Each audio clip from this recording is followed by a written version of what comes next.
Hey everyone, it's Dabacabb here, and I want to talk about a topic that is very near and dear to me, and that is not giving a shit about the meta. This is a lesson that I actually learned a long time ago, back when I played WOTLK in World of Warcraft. So one of the things that Blizzard does really well is they polish their game. They polish it and they polish it and they polish it. And that is a good thing because it means the game is constantly being updated, it's being rebalanced, it's being improved, they are supporting their community. However, it has a bad side. And the unfortunate consequence of all of their constant polish is that the game balance is constantly shifting.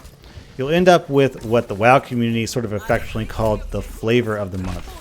So, basically you get on the forums and everyone will be saying, oh my gosh, Fire Mage is so strong right now. Please nerf Fire Mage.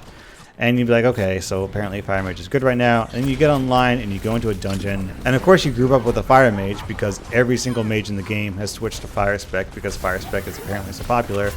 And then, you look at the DPS meters and sure enough, the Fire Mage is like 15 or 20% ahead of you in DPS. And they're just destroying. It makes you feel useless. So normally that's fine, but me personally, I suffer from altaholism. I love leveling up alts in World of Warcraft. So what would happen is I would see this mage destroying and I'm thinking, okay, well, maybe I could try out a mage. I like leveling up alts. I've been thinking about trying out a mage for a while. This is a great opportunity.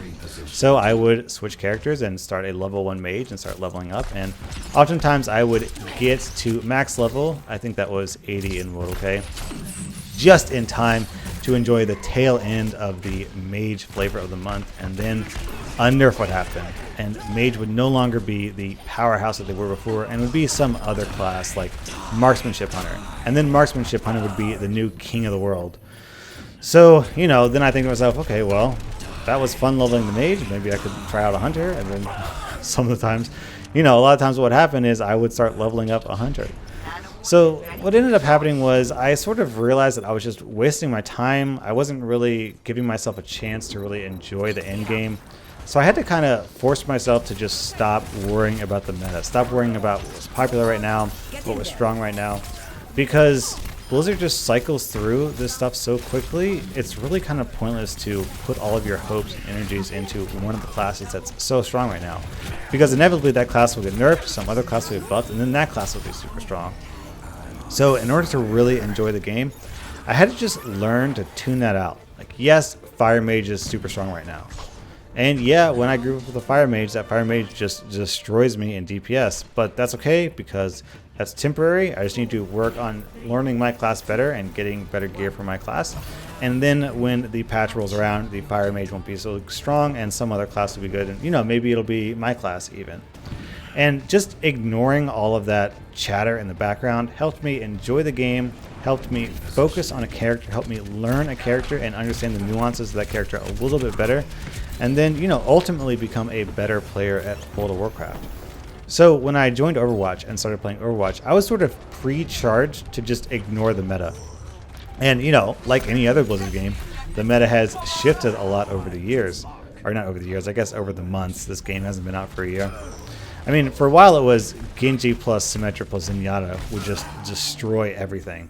And then, it shifted to 2 tanks, 2 DPS, 2 healers, and now I think it's 3 tanks plus an Ana.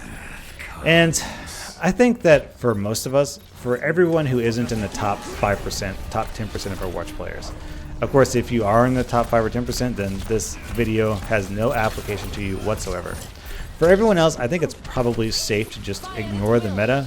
Because if you focus on what the pro players are doing, you're really missing the point about what's making them win. If you watch a professional game and you say, okay, they've got 3 tanks and an Ana, so that's apparently the winning combination. So if we play with 3 tanks and an Ana, then we will also win. That is a incorrect way of thinking. Let's compare this to professional sports. Let's suppose that you're watching an American football game and the Patriots are just destroying this year and they go to the Super Bowl and they do this crazy play where the quarterback runs back and throws the ball to this person, and that play gets them a touchdown and they win the game. You think to yourself, okay, that was a really cool play. If I use that play on the weekend when I play with my buddies, then we should also win. And while it's true that you should, aspire to be as good as professionals, just borrowing their plays, borrowing their strategies isn't going to work, because there's so much more to their strategies than simply the play that they're doing. There's the fact that they play football every day. There's the fact that they play with those teammates every day, so that they're able to coordinate without saying a word to each other. It's that they're faster than you, they hit harder than you because their bodies are in peak physical condition. And it's the same thing with Overwatch. I mean, professional players have a popular team composition, and the reason why that works is because they practice every single day. They don't just practice on quick play. They group up with the same 5 other friends and they play together over and over and over and over. So eventually they sort of just know what their teammates are going to do, like at the same time their teammates know, so they can instantly play off of that. Or like let's consider the fact that currently the meta is centered around Ana and her nano boost. So you think, okay, Ana's really strong right now, I'll play Ana because Ana's good in the professional game. If I play Ana, then I will also be good at my level. That's not really true. For Ana's example, she's a very high skill character. You have to be accurate. You have to have very good map awareness and understanding of your surroundings, because she has to spend some time scoped in, which makes her vulnerable to flanks. She doesn't have a lot of escapes available to her, so if you get caught by a flanker, then you're in trouble.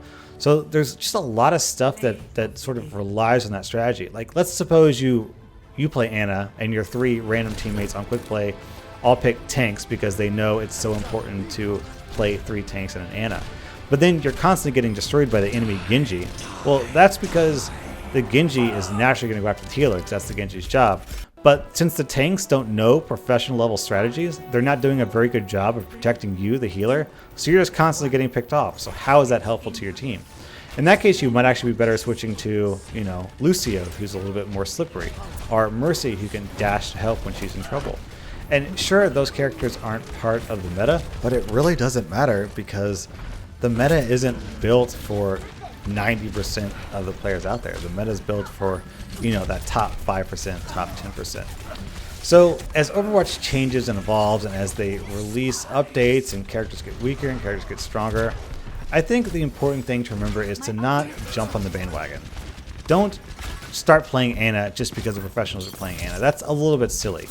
If you've been, if your favorite healer has been Zenyatta for this past month or 2, and you're leaving Zenyatta to play Ana, then I think what you're better off doing is just focusing on Zenyatta. Learn all the nuances of Zenyatta.